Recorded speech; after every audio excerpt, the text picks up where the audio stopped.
નમસ્કાર, વિશેષ ન્યૂઝમાં હું દિનેશ સિંધવ તમારું સ્વાગત કરું છું. રાજકોટના ઇતિહાસમાં સૌથી મોટું જંગલેશ્વરનું જે ડિમોલિશન છે એ થઈ રહ્યું છે. 87,000 ચોરસ મીટર જમીનને મુક્ત કરાશે, જેના ઉપર દબાણ થયું છે. દબાણ જ્યારે કર્યું છે ત્યારે સ્વાભાવિક છે કે ત્યાં પરિવારોનો પણ વસવાટ હતો. હવે જ્યારે મકાનો તોડી પાડવામાં આવી રહ્યા છે ત્યારે કેટલાક ભાવુક દ્રશ્યો પણ આપણે જોઈ શકીએ છીએ. પોલીસ કમિશનર હોય કે પછી મ્યુનિસિપલ કમિશનર હોય, તેઓ કંટ્રોલ રૂમમાં બેસીને મોનિટરિંગ કરી રહ્યા છે. આ પ્રકારના સમાચાર રાજકોટથી સતત આવી રહ્યા છે, દરેક મીડિયામાં સમાચાર આવે છે. પણ મારો સવાલ એ છે, દબાણ દૂર કરવું જ જોઈએ, કારણ કે દબાણ મારી દૃષ્ટિએ માત્ર ગુનાહિત કૃત્ય નથી, પણ આ ધરતી ઉપર દબાણ કરવું એ પાપ પણ છે. પણ આ મોટો સવાલ મારો એ છે કે તમે દબાણ દૂર કરવા માટે આખું તંત્ર ધંધે લાગ્યું છે. અત્યારે સંઘર્ષ ન થાય એ પણ જોવાનું છે, શાંતિનો માહોલ જળવાઈ રહે એ પણ જોવાનું છે.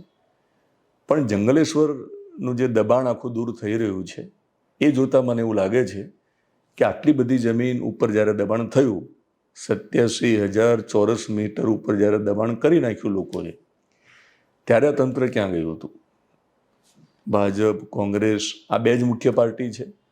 મહાનગરપાલિકામાં આ બંને જ પાર્ટીના નેતાઓ સત્તા અથવા તો વિપક્ષમાં બંને જ બેઠા હશે.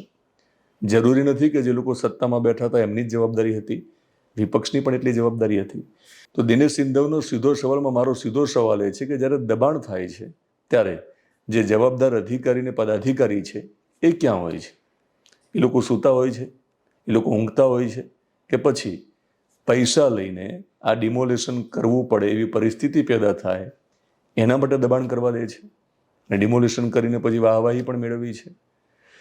તો સીધો સવાલ મારો એટલા માટે છે કે તમે ડિમોલેશન કરો છો એનો મતલબ એ થયો છે, અને રાજકોટના ઇતિહાસનું સૌથી મોટું ડિમોલેશન આપણે ગણાવીએ છીએ, તો મને તો એવું લાગે છે કે રાજકોટ માટે કલંક છે. રાજકોટના સત્તામાં બેઠેલા પદાધિકારીઓ અને અધિકારીઓ માટે આ કલંકનો વિષય છે કે સૌથી મોટું દબાણ તમારે ત્યાં થયું છે.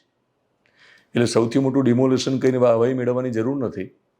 અત્યારે સામાજિક ઘર્ષણ થઈ રહ્યા છે, ત્યાં અનેક પરિવારો વર્ષોથી રહેતા હશે, એટલે એમને એમનું ઘર છોડીને જવું નહીં ગમતું હોય.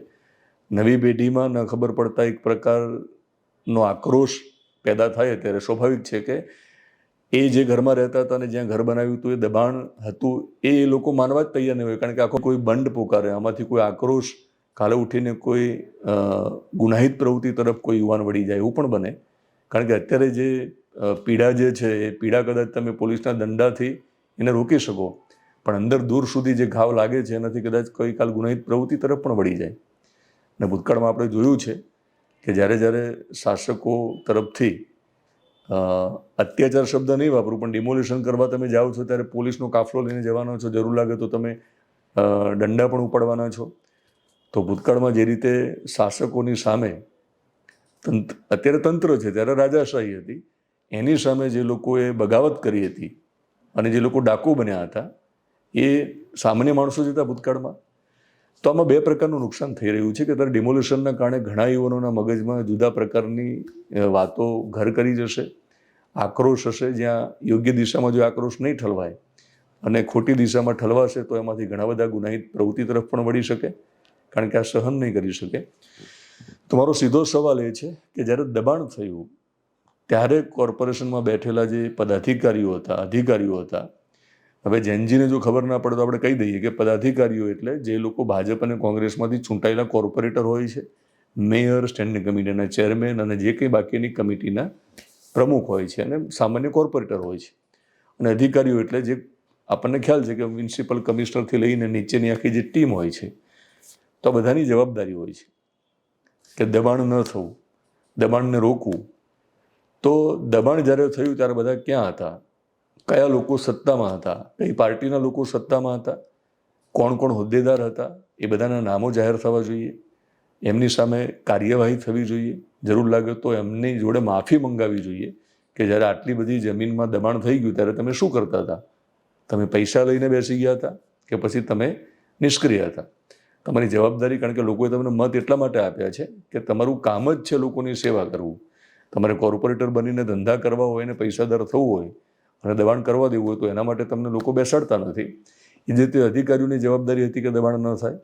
તો દબાણ જ્યારે થયું આ સમયગાળા દરમિયાન ત્યારે મહાનગરપાલિકાના કમિશનરથી લઈ અને જવાબદાર જે કંઈ અધિકારી છે ને જે કર્મચારી છે નાનામાં નાનો, જેની જવાબદારી હતી કે દબાણ ન થાય એ જોવું અને મોનિટરિંગ કરવું સમય અનુસાર, એ બધાના નામો બહાર આવવા જોઈએ, ડિક્લેર થવા જોઈએ, રાજકોટની પ્રજાને ખબર પડવી જોઈએ, અને બધા સામે એક્શન લેવાવા જોઈએ.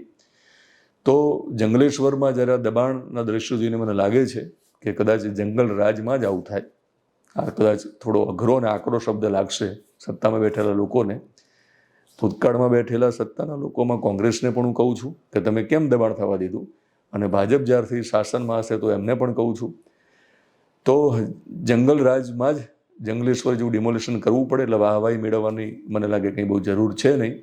બીજા કોઈ શહેરમાં ભવિષ્યમાં દબાણ ન થવા દેશો, દબાણ થવા દો અને પછી જો ડિમોલિશન કરવું પડે તો આમાં કંઈ તમારે શ્રેય લેવાની જરૂર છે નહીં. આમાં તો તમને સજા થવી જોઈએ. અને આ તો સાબિત થઈ ગયું કે રાજકોટના ઇતિહાસનું સૌથી મોટું દબાણ રાજકોટમાં થયું હતું. તો દિનેશ સિંધવનો સીધો સવાલ તમને કેવો લાગ્યો છે તમે કોમેન્ટ બોક્સમાં કહી શકો છો. તમે પણ તમારા તરફથી કોઈ સવાલ હું પૂછું ઈચ્છતા હોય તો તમે સવાલ લખી શકો છો. યુટ્યુબમાં જોતા હોય તો આપણી યુટ્યુબને તમે સબસ્ક્રાઈબ કરશો, ફેસબુક પેજ અને ઇન્સ્ટાગ્રામમાં જોતા હોય તો ફોલો કરશો.